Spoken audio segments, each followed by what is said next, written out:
She left her phone unlocked on the kitchen island. One text from him and my world crumbled. That's when I knew my marriage was a lie. If this story moved you, don't forget to like, drop a comment, and subscribe to Revenge Forge for more unforgettable stories that speak to the heart. I'm Ryan Latham, 47, a senior cybersecurity architect at a financial tech firm in Denver. Life was solid, better than most. A $1, $8 million loft downtown with views of the Rockies that made every sunrise feel like a win. A $300,000 salary earned by shielding our clients' data from hackers, while our company pulled in $50 million a year. Amanda, my wife of 10 years, was the heart of it all. At 34, she was a rising star in our firm's marketing department, sharp, magnetic, the kind of woman who could sell ice in a blizzard. We met at a company retreat in Aspen, her pitching a campaign, me locking down a server breach. We clicked instantly. Married 2 years later under Colorado stars, we built a life that felt untouchable. Our loft was our sanctuary. Exposed brick hardwood floors, her art on the walls. We'd cook steak and sip bourbon on Fridays, her laughter bouncing off the high ceilings. Weekends were for hiking in Boulder or catching live music at Red Rocks. I wasn't just in love, I was proud. Proud of her, of us, of the life we'd carved out. But pride blinds you, and I was blind. It started 6 months ago. Amanda's late nights at the office piled up. Big campaign, she'd say, brushing her auburn hair behind her ear, her green eyes dodging mine. Clients are demanding. I got it. My job was relentless too. 12-hour days tracing vulnerabilities, securing $10 million transactions. I didn't question her. That was my first mistake. Then the signs crept in. Her phone, always face down, now buzzed at odd hours, 11 p.m., 2 a.m. She'd snatch it up, smile tight, and say, "Work stuff." Her wedding ring started staying on the dresser. "It snags on my laptop," she explained. I bought it like an idiot. She wore new perfume, heavy and floral, not the citrus scent I loved. Her dresses got sharper, heels higher. "For the clients," she said. But clients don't text at midnight. The crack widened 3 weeks ago. I'd just returned from a 5-day conference in Chicago where I'd presented a new encryption protocol to a room of suits. Exhausted but wired, I got home at 8 p.m. The loft was dark, Amanda's coat missing. Her BMW was in the garage, but no note, no text. I poured a bourbon, sat on the balcony, and waited. The city lights flickered cold and distant. At 10 p.m., her car pulled in. She walked through the door, cheeks flushed, hair slightly mussed. "Client dinner ran late," she said, avoiding my gaze. She smelled like wine and something else, cologne, musky, unfamiliar. "Good meeting?" I asked, keeping my voice even. "Yeah," she muttered, already heading for the shower. Tough crowd. No kiss, no touch. Just the hum of water behind a closed door. That night, her phone lit up at 1 a.m. I glanced over. She was asleep, or pretending to be. The screen glowed Kyle M. My stomach twisted. Kyle Maddox, 49, our firm's new CTO. He joined 6 months ago, a slick-talking exec with a corner office and a reputation for streamlining everything. He'd been at our wedding, clapping me on the back, calling Amanda a keeper. Now his name was on her phone in the dead of night. I didn't touch it. Not yet. But the seed was planted. The next morning I played it cool. Made her coffee, kissed her cheek, acted like nothing was wrong. "Big day?" I asked. She nodded, scrolling her phone. "Kyle's pushing a new campaign. I'm swamped. His name casual, like it was nothing." I smiled, but my mind was a storm. Kyle Maddox. Divorced, charming, and now my wife's boss. Too close for comfort. Over the next week I watched her. Not out of paranoia, but instinct. I've spent years spotting threats, digital ones, human ones. The signs were glaring. She'd take calls in the hallway, her voice low. Her laptop, once shared, was now locked with a new password. She started leaving earlier, staying later, always with an excuse. "Kyle needs me on this," she'd say. I nodded, but my gut screamed, "I'm not a man who breaks. I build." So I started digging. Quietly. First, her phone.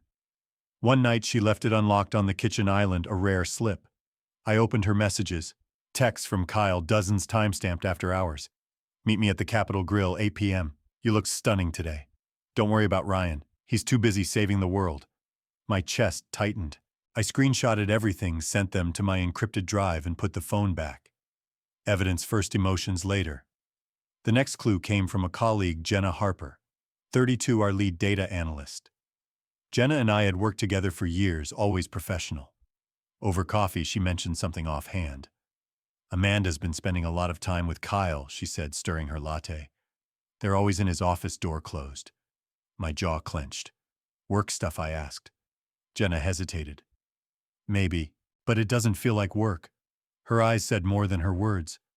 I checked the firm's security logs next. Part of my job was access to employee keycard records. Amanda's showed late-night entries to Kyle's office long after marketing meetings ended. One entry, 11 p.m. last week, matched a night she'd claimed to be stuck at a client dinner. I pulled the office camera feeds my clearance gave me access. The footage was grainy but clear. Amanda and Kyle alone in his office, her leaning close, his hand on her arm. No audio, but the image burned into me. I saved the clips, timestamped to my drive. Then came the money. Our joint account, $35,000 for shared expenses, was down to $8,000. Withdrawals, all recent, all to an account I didn't recognize. I called our banker, Tom Reynolds, a friend from college. Ryan, he said, voice low, Amanda's been moving money to a private account. Started 2 months ago. I gripped the phone. How much? He paused. $27,000 so far. She wasn't just cheating, she was planning an exit. I didn't confront her. Confrontation without control is surrender. Instead, I called my lawyer, Greg Carter, 51, a shark in a suit who'd handled my prenup. Build a case, I told him, sending the screenshots, footage, and bank records. I want it airtight. He didn't blink. She'll regret this. The first twist hit at our firm's quarterly gala, a black tie event at the Brown Palace Hotel. Amanda was there, radiant in a navy gown, working the room. Kyle was at her side, his smile too sharp, his hand grazing her back. I watched from the bar, my whiskey untouched. Jenna caught my eye, her face tense. Ryan, you okay? She asked. I nodded. Never better. Then I saw it, Amanda's phone left on a table while she danced with Kyle. I moved fast, slipping it into my pocket, and stepped into the hallway. Her messages with Kyle were a gut punch. Ryan's too focused on firewalls to notice he wrote last night. Her reply, good, we're almost ready. Ready for what? I scrolled further. A text from her friend Lisa Bennett, 33. You sure about this, Amanda? Divorcing him at the gala is brutal. Amanda's response, he deserves it. I'm done pretending. My blood ran cold. She wasn't just cheating, she was planning to serve me divorce papers in front of my colleagues to humiliate me.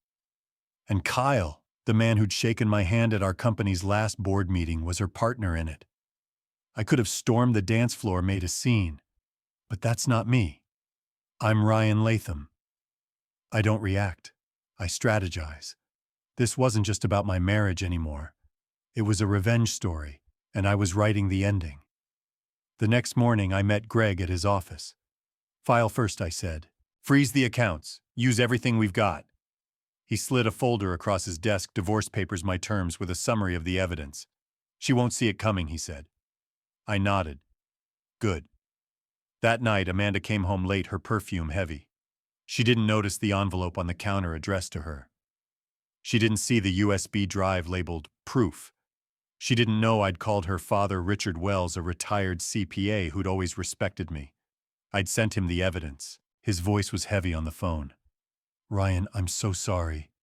I didn't raise her like this. I didn't need his apology. I needed his silence. He gave it. The gala was tomorrow. Amanda thought she was in control, ready to drop her bomb. She had no idea I was already 3 moves ahead, ready to turn her plan to ashes. The morning of the gala was crisp, Denver's skyline sharp against a cloudless sky. I stood on the balcony of our loft, coffee in hand, the city humming below. Amanda was still asleep, her navy gown draped over a chair like a silent taunt. The envelope on the counter sat untouched, the USB drive labeled proof glinting in the morning light. My plan was locked in, but something nagged at me, a loose thread I couldn't place. Kyle Maddox wasn't just Amanda's lover. He was too calculated, too bold. This wasn't just an affair. It was a heist, and I needed to know the full scope. I left for the office early, my laptop bag heavy with more than just tech. Our firm's headquarters, a glass tower in Lodo, buzzed with gala prep. I nodded at colleagues, kept my face neutral, but my mind was a war room. Jenna Harper, my data analyst ally, caught me in the elevator. You sure you're okay, Ryan? She asked, her brown eyes searching. You look like you're planning a coup. I forced a smile. Just another day. She didn't buy it, but she let it go. My first move was securing the financials. I called Tom Reynolds, our banker. Freeze my personal accounts, I said. Everything savings, investments, the offshore account. Tom's voice was grim. Amanda tried accessing the offshore yesterday. I blocked it like you said. My grip tightened on the phone. The offshore account, $1.2 million from a patent deal I'd kept off her radar, was my ace. She'd sniffed it out. How'd she know I asked? Tom hesitated. She had your account number. Said you gave it to her. I cursed silently. She'd played him just like she was playing me. Next, I checked the company's cybersecurity logs. Amanda's keycard record showed her in Kyle's office late at night multiple times over the past month. One entry, 10 p.m. 2 weeks ago, coincided with the night she'd claimed to be at a client pitch in Boulder. I pulled the camera feeds. The footage showed her and Kyle too close, laughing over a laptop. Her hand brushed his, lingering. My stomach churned, but I saved the clips to my encrypted drive. Evidence was my weapon. Then came the bank accounts. I logged into our joint account again, $35,000 now down to $6,000. Another $2,000 gone overnight, wired to the same private account. I called Tom. Trace it, I said. He called back an hour later.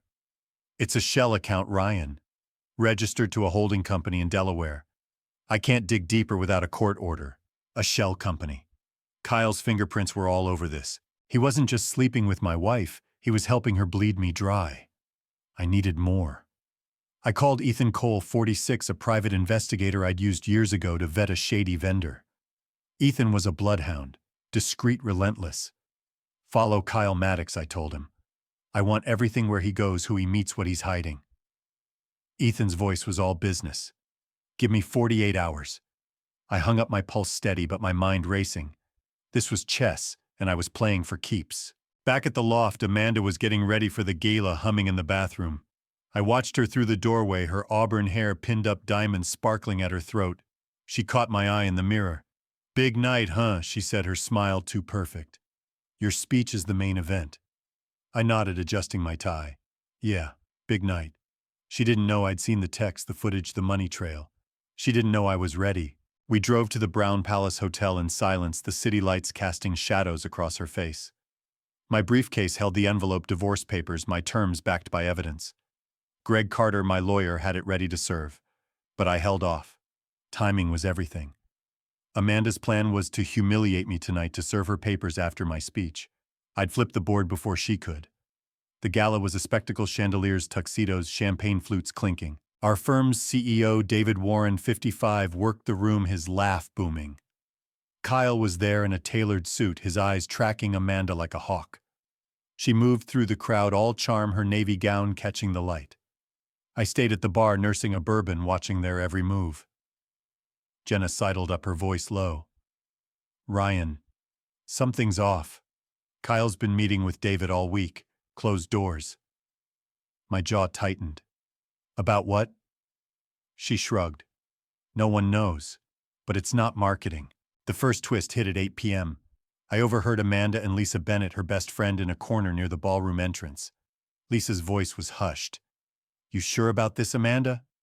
Serving him in front of everyone, Amanda's laugh was sharp, cold. He's too wrapped up in his servers to notice. It'll be over before he blinks. I stood frozen, hidden by a pillar, my heart pounding. Lisa pressed. What if he fights back? Amanda's voice dropped. He won't. Kyle's got everything covered. Covered. That word stuck with me. Kyle wasn't just her lover, he was her strategist. I slipped away, my mind spinning. What was Kyle covering? I texted Ethan, dig into Kyle's meetings with David Warren. Urgent. His reply came fast on it. Check your email in an hour. I kept my cool, shaking hands, smiling for clients. My speech was at 9:30 p.m., the gala's centerpiece. Amanda thought it was her moment to strike. She was wrong. At 9 p.m., Ethan's email hit my phone. I stepped into a quiet hallway to read it. The subject line, Maddox is dirty. The email was a bombshell. Kyle had been funneling company funds, $150,000 over 6 months, into the same Delaware shell company tied to Amanda's withdrawals. He was skimming client accounts using Amanda's marketing campaigns as a cover. Fake invoices, padded budgets, all signed off by her. She wasn't just cheating, she was complicit. But there was more. Ethan's report included a photo Kyle meeting with Lisa Bennett in a downtown cafe last month. Lisa, Amanda's best friend since college, wasn't just a bystander. She was Kyle's sister-in-law, married to his brother Mark Bennett, 47, a silent partner in the shell company. The twist cut deep. Lisa had been in our loft at our dinners laughing with us. Now she was part of their machine, feeding Amanda lies, keeping me in the dark. I forwarded the email to Greg. "Add this to the case," I texted. "Kyle, Lisa, the shell company, bury them." His reply was instant. "This is dynamite. We've got them." But I wasn't done. I needed to know how deep this went. Was David Warren, our CEO, involved? His closed-door meetings with Kyle raised red flags. I texted Ethan again. "Check Warren? Now." Back in the ballroom, Amanda was dancing with Kyle, her smile radiant, his hand on her waist. I watched my face a mask. The crowd saw a power couple. I saw thieves. Jenna caught me staring. "Ryan, you're scaring me," she whispered. "What's going on?" I shook my head. "Stay out of it, Jenna. Safer that way." She frowned, but backed off. The second twist came at 9:20 p.m., just before my speech. My phone buzzed a text from Tom Reynolds. "Found the shell company's owner. It's not Kyle. It's Amanda's brother, Nathan Wells." My blood ran cold. Nathan, 38, a corporate consultant in San Francisco. I'd met him at our wedding, all smiles, talking mergers and acquisitions. Amanda said they were estranged, but now it clicked. Nathan was the mastermind, using Kyle and Amanda to siphon my money and the company's. The $27,000 from our joint account, seed money for his scheme. Kyle's $150,000 skim a drop in Nathan's bucket. I called Ethan from the bathroom, my voice low. "Nathan Wells. Dig into him. Everything." Ethan didn't flinch. "Got it. You're in deep, Ryan." I hung up, staring at my reflection in the mirror. The man looking back was calm, focused, a predator. Amanda thought she was playing me. Kyle thought he was untouchable. Nathan thought he was invisible. They were all wrong. I took the stage at 9:30 p.m., the room falling silent. 200 eyes on me, Amanda and Kyle near the front, her smile tight, his smug. I gripped the podium, my voice steady. "Trust is the foundation of our work," I began. "Trust in our systems, our teams, our futures." I locked eyes with Amanda. But when trust is broken, there's no going back. Her smile faltered. Kyle shifted uneasy. The crowd didn't notice, but they did. I finished to applause, stepped down, and headed for the bar. Amanda followed, her heels clicking. "Ryan, we need to talk," she said, her voice urgent. I turned, my face neutral. "Sure." Outside. We stepped onto the terrace, the city lights cold and sharp. She started her script. "I've been thinking. Maybe we need some time apart." Before she could finish, a man in a suit approached Greg's process server. He handed her the envelope. "Amanda Latham, you've been served." Her face froze, fingers trembling as she opened it. My divorce papers, backed by evidence, text footage, bank records, Kyle's fraud, Nathan's shell company. She looked up, eyes wide. "Ryan, what is this?" I leaned in, my voice steel. "You thought you could ruin me. You picked the wrong guy." She stammered, but I wasn't done. "Kyle's stealing from the company," I said. "Lisa's in on it. And Nathan, he's using you all. You're just a pawn, Amanda." Her mouth opened, no sound. For the first time, she looked small, caught, her confidence shattered. I walked away, leaving her with the papers. Back inside, Kyle was gone. Lisa, too. The gala buzzed on, oblivious. I felt the shift. The game was mine now. The next morning, I got a call from Richard Wells, Amanda's father. He'd seen the evidence I'd sent. "I'm cutting Nathan off," he said, voice heavy. "And Amanda?" I didn't know. I didn't gloat. Richard was a decent man, stuck in their mess. "Thanks, Richard," I said. "Keep it quiet." He agreed. By noon, Ethan had more. Kyle was holed up in a hotel, his firm auditing his accounts. Amanda was at Lisa's, her plans in ruins. Nathan was still in San Francisco, thinking he was safe. I didn't call Amanda. I didn't need to. I packed a bag, listed the loft for $2 million, and drove to a cabin in Estes Park. The sale would clear $1.5 million, enough to start fresh. The mountains loomed silent and steady like me. But then came the third twist. Jenna called, her voice tense. "Ryan, check the company server. Someone accessed your files last week." I logged in from my laptop. A folder buried in my archives had been opened. My old patent designs worth $10 million if sold. The access log showed Kyle's credentials, but the IP traced to Nathan's firm in San Francisco. They weren't just after my money. They wanted my legacy. I called Greg.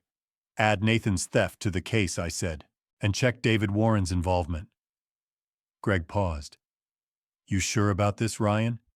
This could bring down the whole company." I stared at the mountains, their peaks cutting the sky. "I'm sure." The gala was behind me, but the fight wasn't. Amanda thought she'd break me. Kyle thought he'd outsmart me. Nathan thought he'd erase me. They didn't know who they were dealing with. This wasn't just a revenge story. It was a reckoning, and I was just getting started. The cabin in Estes Park was quiet, the kind of quiet that sharpens your thoughts. Pine trees framed the view, their shadows long against the snow-dusted Rockies. I'd been here a week, the loft sale pending at $2 million, my new life taking shape. But the loose thread from the gala, Nathan Wells, Amanda's brother, pulling strings from San Francisco, kept me awake. Kyle Maddox and Amanda were pawns, but Nathan was the kingpin. And David Warren, our CEO, was still a question mark. This wasn't over, not until I had every piece. I sipped black coffee, my laptop open on the wooden table. Ethan Cole's latest report sat in my inbox, timestamped 2 a.m. I opened it. Nathan's shell company wasn't just siphoning my money, it was a front for laundering $500,000 from our firm's client accounts. Fake contracts, ghost vendors, all tied to Nathan's consulting firm.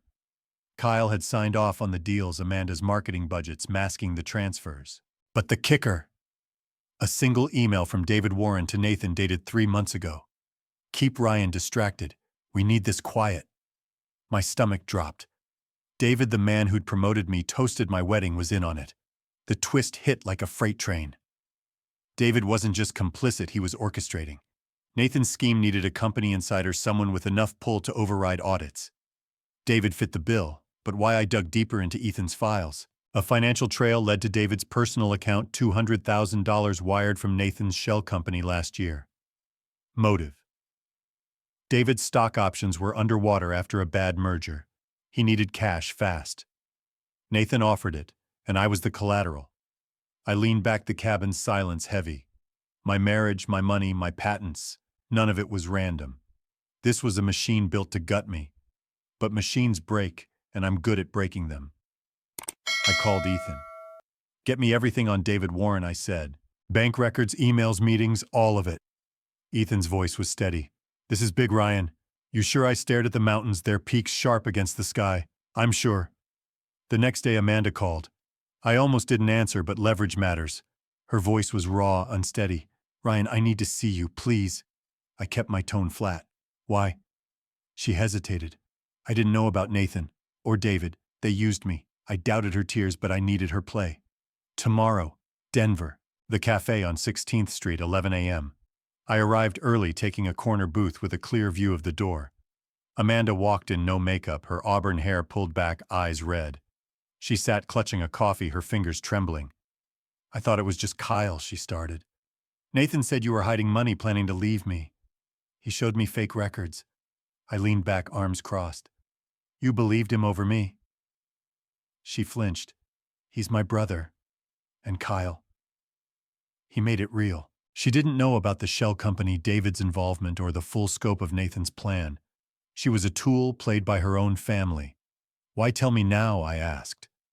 Her voice broke. I confronted Nathan. He laughed, called me disposable. "I'm done, Ryan. I'll help you take him down." I studied her. She was scared, cornered, but sincere. "What's in it for you?" I asked. She looked away. "Redemption, maybe. I know I don't deserve it." I didn't respond. Her betrayal was hers, but her testimony could nail Nathan and David. I'd use it. I called Greg Carter, my lawyer. "Amanda's on board," I said, forwarding Ethan's latest files. "She'll testify against Nathan and David. Build the case, fraud, conspiracy, embezzlement." Greg whistled. "This could tank the company, Ryan." I didn't blink. "Then let it burn." The next twist came 48 hours later. Ethan sent a new report David had been meeting with a rival firm, Apex Financial Planning, to jump ship with our client list, $20 million in accounts. Nathan was his broker, promising a $1 million payout if David delivered. My patents, the ones Nathan accessed through Kyle, were part of the deal. Apex wanted them to corner the market on our encryption tech. My life's work stolen to line their pockets. I wasn't just fighting for my marriage now. I was fighting for my legacy. I called Jenna Harper, my data analyst. "Check David's email backups," I said. "Anything tied to Apex Financial." Jenna hesitated. "Ryan, this is above my pay grade." I cut her off. "You're the best I've got. Do it." She delivered that night a forwarded email chain between David and Apex's CEO, Victor Hayes 50. Not related to Amanda's family, just a coincidence. But the irony stung. David had promised my patents by month's end, with Nathan handling the transfer. The third twist hit when I met Richard Wells, Amanda's father, at his hotel in Denver. Richard, 70, looked worn, his gray hair thinner than I remembered. "I didn't know about Nathan," he said, pouring me a scotch. "He's been skimming my accounts too, $100,000 from my retirement." He handed me a folder, bank statements, emails, Nathan's signature on fraudulent transfers. "I'm testifying," Richard said. "He's my son, but he's gone too far." I took the folder, my respect for Richard growing. He wasn't just a father. He was a man of principle, willing to bury his own blood for justice. With Amanda's testimony, Richard's evidence, and Ethan's files, Greg had a case that could crush Nathan, David, and Kyle. We filed a civil suit for fraud, conspiracy, and theft of intellectual property, naming all three. Criminal charges were next: money laundering, embezzlement, the works. Greg estimated Nathan's exposure at $5 million, David's at $3 million plus jail time. Kyle was already under investigation, his career toast. Amanda sent an email that night, short and desperate. "I'm sorry, Ryan. I was wrong." I didn't reply. She'd moved to a small apartment, her marketing career stalled, her allies gone. Kyle had fled to Chicago, dodging auditors. Lisa was silent, her marriage to Mark crumbling under the fallout. Nathan was still in San Francisco, but his firm was unraveling, clients jumping ship. I closed the loft sale for $2.1 million, pocketing $1.6 million after fees.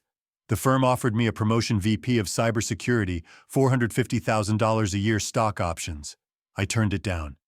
The company was tainted, David's shadow too deep. Instead, I took a job with Sentinel Security, a top-tier firm in Austin. They'd courted me for years, knew my patents, my reputation. The offer: $600,000, full control of their encryption division, and a team that respected me. I packed my bags, left the Rockies behind, and drove south. Austin was a fresh start: blue skies, live oaks, a condo on Lady Bird Lake. I started cooking again, simple things like chili and cornbread, the kitchen filled with the hum of a new life. Sentinel's clients, some from my old firm, came to me for protection. I built systems stronger than ever, my patents safe, my name clean. At a tech conference in Austin, I met Claire Donovan, 41, a software engineer with a sharp wit and steady gaze. We talked over beers, not about love or loss, but about code systems, the future. It wasn't romance, just a spark, a possibility. I didn't rush. I'd learned trust takes time. Nathan's trial was set for next month. Amanda and Richard would testify, their statements locking him in. David took a plea, spilling everything to save himself. Kyle was indicted, his assets frozen. The machine was dismantled piece by piece. But one question lingered. Had I missed something? David's emails hinted at another player? Someone above Nathan, pulling strings from the shadows. Or maybe that was just the scar of betrayal, making me see ghosts. I stood on my condo's balcony, the lake reflecting the city lights. I'd taken down their empire, rebuilt my life, walked away stronger. But was it enough? Did I owe myself closure? Or was moving on the real victory I didn't know? Maybe I never would. What would you have done? Let it go or chase the shadows to the end? Like what you heard, hit that like button. Share your thoughts in the comments and subscribe to Revenge Forge, because the next story might just be your favorite one yet.